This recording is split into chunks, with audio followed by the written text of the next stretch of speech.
Very good evening to you. Welcome to the West Ham Voice on a Sunday evening. I hope you've all had a pretty decent weekend. Football's been interesting, hasn't it? One or two surprising results. And who knows? Maybe on Monday night there'll be another surprise. We can always hope, can't we? With Julian Lopetegui suggesting in his press conference the other day that there were two players carrying knocks and would be assessed before the Newcastle game, it's understood that those two players are Jarrod Bowen and Lucas Paqueta. However, the news is that the knocks are minor and both will be and should be available to play against Newcastle on Monday night.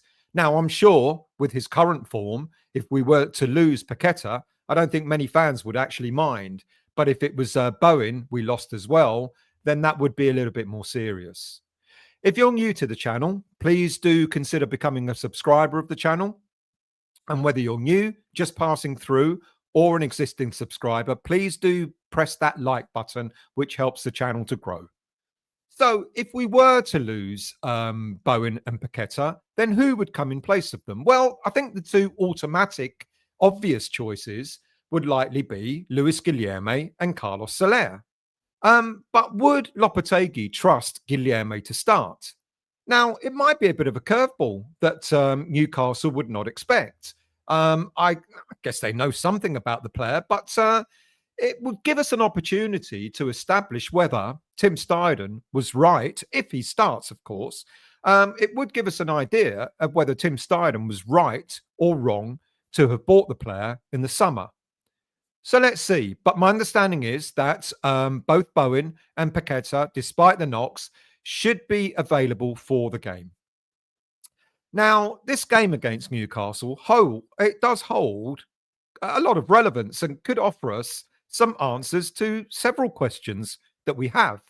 It's suggested that if we are to believe what some mainstream and social media sites are telling us, then Julian Lopetegui has this game and the game against Arsenal to demonstrate that he's still worthy of being kept as head coach of West Ham. But if we lose, then it's possible that he'll be sacked. Personally, and I've said this before, I'm not so sure that this is the case. And it will not surprise me one bit if we see Lopetegui leading out his team against Leicester City in a few weeks' time. By the way, as I'm sure you've already heard, Leicester have now parted ways with Steve Cooper. Now, as I've said on several occasions, my thinking is that it will take very heavy defeats against Newcastle and or Arsenal that could actually force David Sullivan's hand to sacking Lopetegui. But in order to salvage his job, Lopetegui is looking like he could start calling up some of the old guard. Now, in a way, he's kind of done this already throughout this season. If you think back, where he could have maybe played Mohamed Kudus out on the right-hand side to accommodate Crescencio Somerville on the left-hand side earlier in the season. And then if he played Bowen up front, then Lopetegui wouldn't have had to stick with Mikel Antonio up front. But he's religiously stuck with Antonio throughout most of this season. Other examples where he could have perhaps played Kudus in the middle of the park, if not on the right. And it seems that Lopetegui has exhausted almost every option in the middle of the park. He's gone back to using Thomas Soucek in that position. Now, let's be honest. I did say this a few weeks ago, despite being mocked. Soucek has probably been my most consistent midfielder so far this season. And other examples where he could have shown faith in Alphonse Areola in goal, despite the fact that Areola has had a few shaky games, which is inevitably given, how poorly we've defended. If you remember when previous squads that we've had, every time a goalkeeper has had a bad time, we've talked about the team as a whole not defending well. But this time round, it seems that all the blame is on Areola. I think Lopetegui should have stuck with Areola even through that bad time to give him confidence. But another example of going with the old guard is he went and picked 40-year-old Lucas Fabianski in goal instead. And now, on the eve of the game against Newcastle, Lopetegui might throw yet another roll of the dice by restoring yet another old guard to the starting lineup, possibly at the expense of Aaron Wan-Bissaka. And that, of course, is Vladimir Coufal.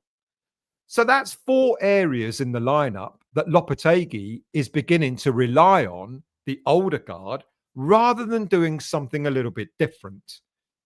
So they're areas that maybe despite the goalie area, the other areas are areas that we've meant to have strengthened in the summer transfer window. But instead, what Lopetegui is doing is he's looking at his squad and he's starting to pick players who, as I've said, sort of make up the old guard. Now, much has been said about the imbalance of the squad, and even Lopetegui has suggested that he doesn't have the players available to him to adapt to the possession-based high-press football that he prefers. But I'm not altogether certain that the continued reintroduction of the old guard is going to necessarily get him out of jail. If you look at some of the players I've already mentioned, Fabianski, Coufal, Antonio, and Souček, along with other established players at West Ham United, they're much more accustomed to. It's been sort of ingrained in them to play the low block counter-attacking football that was preferred by David Moyes during his second spell at the club for 4 years. Now, I'm not suggesting for a moment that we should go back to the low block. Don't get me wrong. But if Lopetegui continues to insist on playing his style of football with or without established players, the fullbacks marauding forward, playing a really high press, etc., possession-based football, if he continues with that, then my fear is that we will continue to suffer defeats, especially at the hands of a team like an in-form Newcastle United. So before we talk about who might be in West Ham's starting lineup, let's take a brief look at Newcastle. Now, they're aiming to make it 4 wins on the spin, and they're aiming to continue their good home form against teams from London. They've already seen off the likes of Spurs and Arsenal on home turf this season, and they're obviously going to want to continue that momentum against West Ham. And let's face it, as it stands, West Ham are nowhere near the level of either Spurs or Arsenal this season, and that hurts to say it, but it's true. Newcastle currently sit ninth in the league, but a win against West Ham will elevate them to 6th in the league. So far, 5 wins, 3 draws, and 3 defeats this season. But the one thing about them is they're scoring a lot of goals, 17 already this season, but they're conceding there's a big amount of goals as well, 17 again. Now, on Monday night, they're going to be without defender Dan Burn, who is suspended after picking up his 5th yellow card of the season against Nottingham Forest. Now, Burn's absence will be felt hard by Newcastle, who are also going to be without Emil Kraft, as he suffered a broken collarbone and missed international duty with Sweden.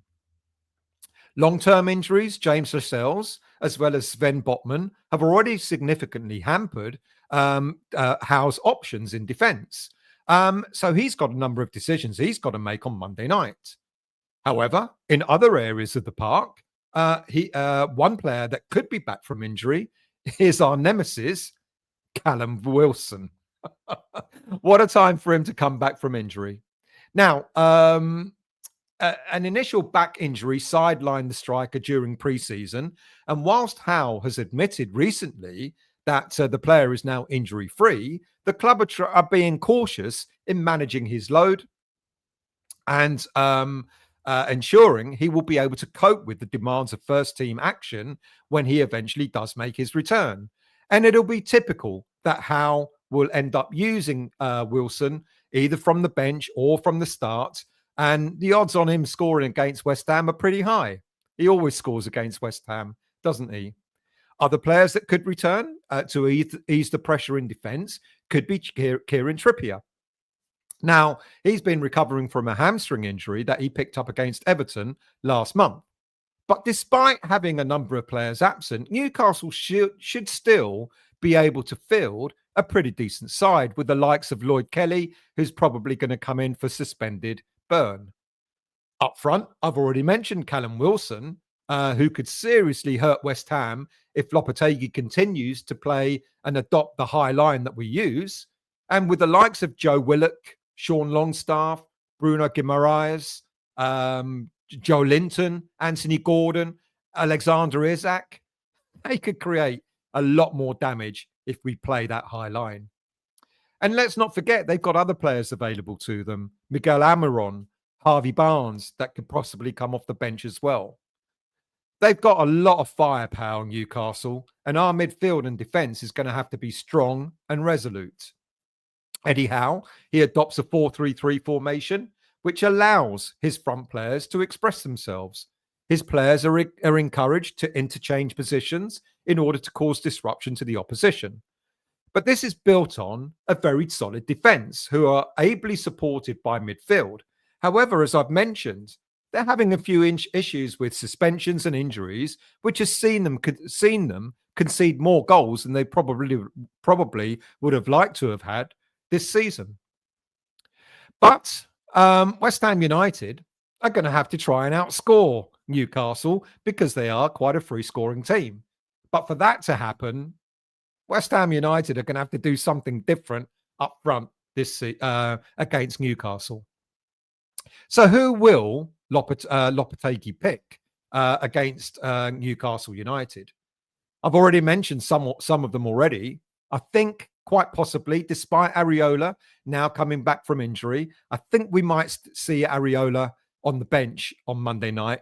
My preference has always been to keep Areola in goal, but it could be that Lucas Fabianski will continue to have his place in the starting 11. One of the changes I've already said is potentially Vladimir Coufal coming into the team at the expense of Aaron Wan-Bissaka. And alongside him is likely to be Todibo, Kilman, and Emerson on the left side. But we think about Emerson for 1 minute. There's a possibility, a small possibility, that if Vladimir Coufal is called into the starting 11, could it be that Aaron Wan-Bissaka is then started on the left-hand side? That is quite possible as well. In midfield, I think it kind of picks itself at the moment, to be quite honest with you. Thomas Souček, and if he does pass his fitness test, Lucas Paqueta will take their places either side of Guido Rodriguez.